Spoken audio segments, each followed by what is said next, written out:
I would like to also just briefly share with you the kind of work that I had done in the past, but also just to show you the kind of work that I'm interested in doing in the future. So my master's thesis was at the AADRL in London. Me and my two other teammates, we formed this project together, which was based on these agent-based semiology system using intelligent agents to make them navigate within this complex environment that we have created for them. And I was under Patrick Schumacher of Zaha Hadid Architects, so I worked very closely with him, with my teammates on this project. And as part of AADRL, I was also interested in taking up a material research workshop. So I'll be speaking more about this later. And finally, these are some of my own design explorations. Now I'm really trying to get into these tools and really starting to expand my toolkit and to really learn more about how I can express my individual identity. So yeah, so this was my master's thesis with my teammates.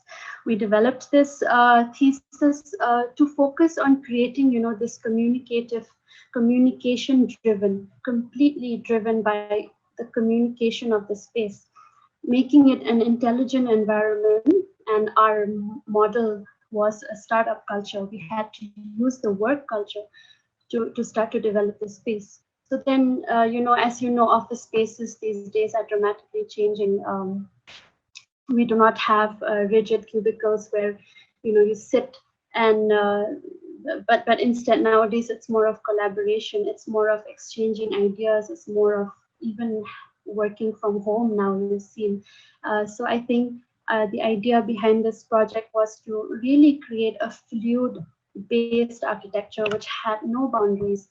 We were blurring the boundaries between our partitions and our ceiling, our partitions and our floor. We were just making it a seamless approach to addressing this space. So just to really explain about this, I think the space organization here was carried out using these elements. As you can see, we overlaid elements in layers, elements like right now as the video is moving, your elements, your floor, your panels, your furniture, and then we are populating it with the users, and then we're using elements like the ceiling, the lighting system, probably the material, the color, the texture, the lightness, play of light and shadow to really inform how these users will navigate within the space. So I think it was a really interesting project. So these were part of our explorations of trying to really understand what did we want to create. So we had we used this generative system of magnetic fields to inform our design, and then we based our geometries on that magnetic field, or on the outcome of that generative magnetic field.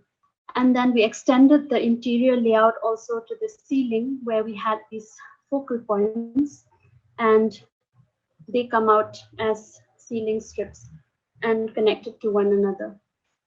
So this is how we inform our agents of the kind of activity that is taking place, whether it is a meeting zone, or whether it's a collaboration zone, whether it is I don't know, a place for work, place for discussion. So in that way, we're creating these zones for them. So like I said, our interior really went on to our ceiling, and we utilize also the dimension of light here to really create a distinction between your linear lighting, continuous to the dash lighting, to really give it more information, to really make it a semantic project with a lot of meaning. So this is a little bit about the master's thesis, and this is a workshop, material research workshop that, again, me and my teammates, we were really interested in. And I think this was a research design workshop. So basically, the research idea here was to take a material like lycra and plaster, and then to understand the physical behavior of this material with uh, with with the nature of plaster, you know. So through physical experimentation here, you can see we've tried out different iterations.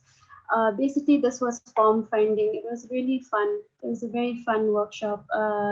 We tried out a number of iterations, and but mostly our team was interested in complex three-dimensional forms, you know, which we cannot really predict, which we don't really know. We don't know if this is the end result, you know. So then we set up parameters, then we set up variables, then we set up constraints, and then we realize that yes, if we set up these parameters, we are able to achieve sort of an outcome. So I think this workshop really highlighted the importance of setting up parameters for your desired output. You know, setting up parameters here, I mean the size of the cell, your rib offset, you know, how much spacing is there, so that then there's this patterning, the stitching patterning that we did, and then your pressure points and how much pressure, whether it's a loose point or a tight point.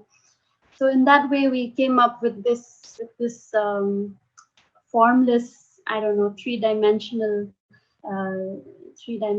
thing that stood there as a column. But it was really much fun to do this. So yeah, I mean, nowadays in parametric design, computational design, we really rely on parameters, right? We really rely on setting up these data sets that these networks of parameters, and then we leave it for it to iterate options for us, giving us you know, like varied results, and that can really augment our design process, you know, for us as designers. Finally, these are just some design explorations that I've been doing along the way. I am really interested in 3D modeling, focused basically on fluidity, fluid form modeling. So I try to really understand how a software or a tool like, for example, Autodesk Maya can really shape the the you know, can really shape that form for me, and can really highlight architecture as this sensual experience of space, you know, to make it really beautiful and to make it really articulate and seamless. So this was just a project that I did a few days ago on the learnings of on the explorations of the software. And it's the typology of this is again a tower typology, but then again we are not really sure, because the narrative says that it is emerging from the landscape. So it's coming out from the landscape, turning into low rise, turning into high rise. So there is a blurring of boundaries again between blurring of boundaries between your podium and your tower, your the functionality of the space. So I think that was really quite cool to start to develop an idea like this. The other one I did was this idea of this conceptual tower, which sort of I think rotates on one side. So I named it Twisting Torso, because it actually rotates on one side. And the interesting thing about this, it always gives you a different vista point. It always gives you a different viewing point from every viewing angle from every different viewing point.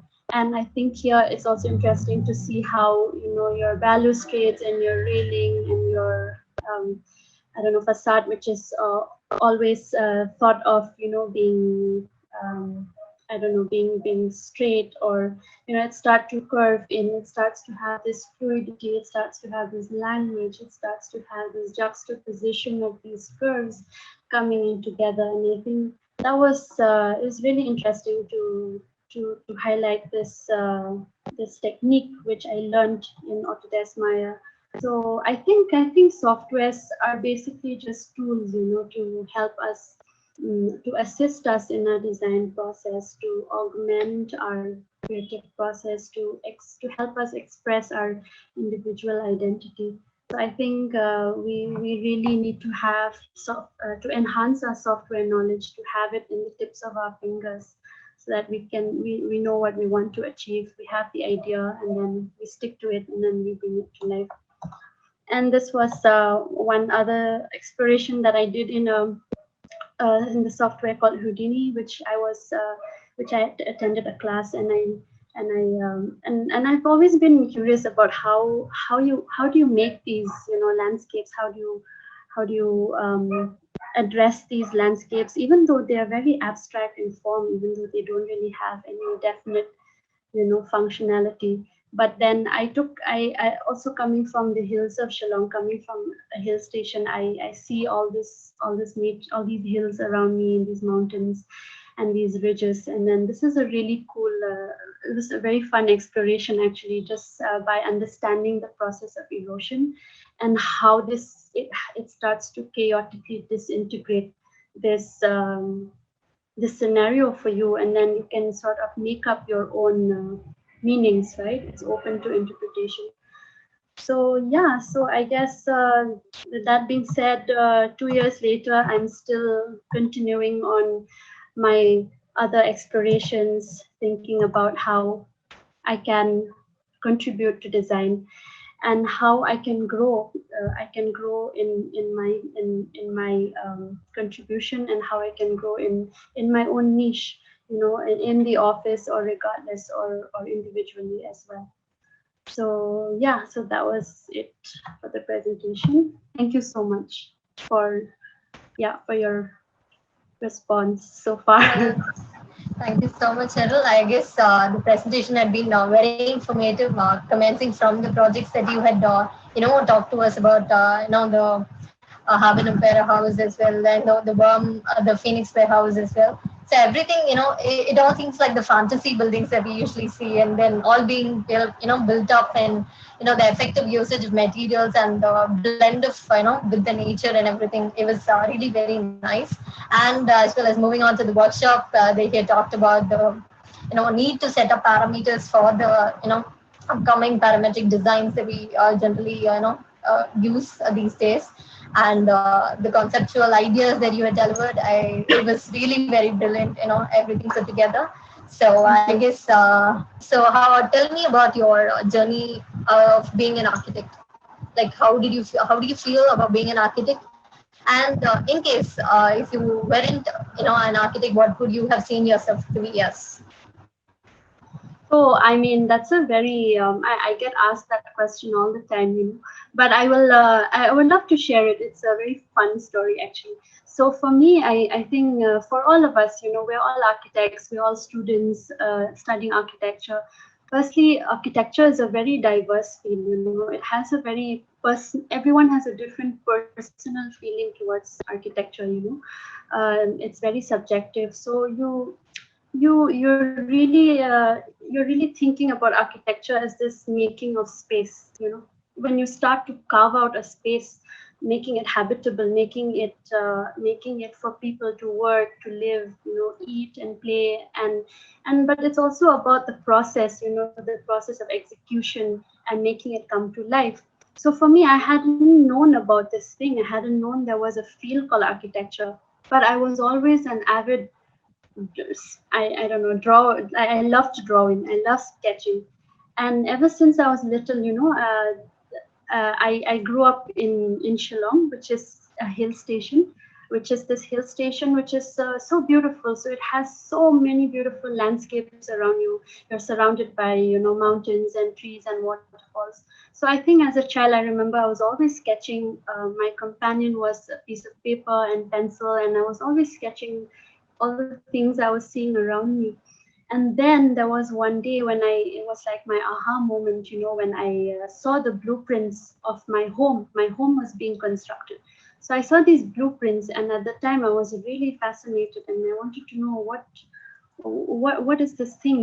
There is a field called architecture, which allows you to create these habitable spaces for people. So I was really attracted, to developing spaces. I was really attracted to creating a space for a human, understanding human psychology, understanding my own psychology, understanding what a human might like and not like. So then I realized that there was a field of architecture, and to sharpen my skill, I moved to Bangalore because we do not have too many opportunities for us here in the state of Shillong. So I went to BMS College of Architecture, and I think that 5 years, spending 5 years there, it really instilled in me, firstly, to understand what is architecture, and number two, it was a period of self-exploration because it was brand new, right? I was just a student, and I was coming from a hill station, and then I went to the city. So I was sort of stuck in the middle, between the two. So I was really trying to get to adjust and adapt. And I think the beauty of it all is to adapt. When you learn how to adapt, when you learn how to intelligently be able to adapt to every situation, no matter what situation life throws at you, that's when it really shows that you're intelligent. That's when it really shows that you can thrive. So then after studying at BMS, I realized that there was so much more that I wanted to know about architecture. So, pushing your boundaries and never limiting yourself. So I went to London after that, and then after that, it's just been moving forward, I guess. I've never really looked back. Yeah. Oh, that was really interesting.